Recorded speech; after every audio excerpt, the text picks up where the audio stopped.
கை வேறுபாடு சொன்னோம் இல்லையா, ரத்தசாலி இதுதான். இது கை வேறுபாடு போட்டு 15 நாள் ஆகுது பாருங்கள். நல்லா மலிச்சிடும். நடுவில் நிறையா பில் வந்துடும். அதனால தான் கை வேறுபாடு கொஞ்சம் பார்த்து செய்யணும்.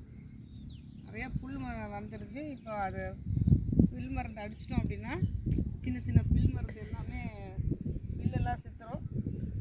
கை வேறுபாடு வந்து களை எடுக்கிறது தான் கொஞ்சம் கஷ்டம். ஈயக்கரைசல் பார்த்தோம் இல்லையா, இந்த 4 துண்டில் தூயமல்லி நட்டிருக்கோம்.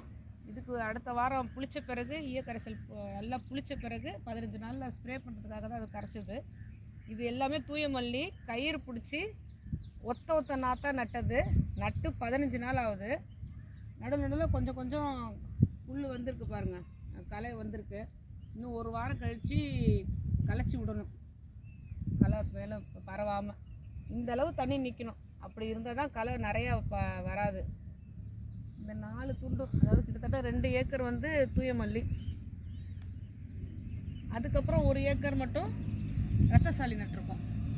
அது கை வேறுபாடு தான். அது 15 நாள் டிஃப்ரென்ஸ் வரும். அதுக்கப்புறம் தான் போட்டது. அது இந்த பயிருக்கும் அந்த பயிருக்கும் டிஃப்ரென்ஸ் காட்டுறோம். இது 15 நாள் பயிர். ஆனால் கை வேறுபாடு 15 நாள் பயிர் இன்னும் கொஞ்சம் குட்டையாக இருக்கும்.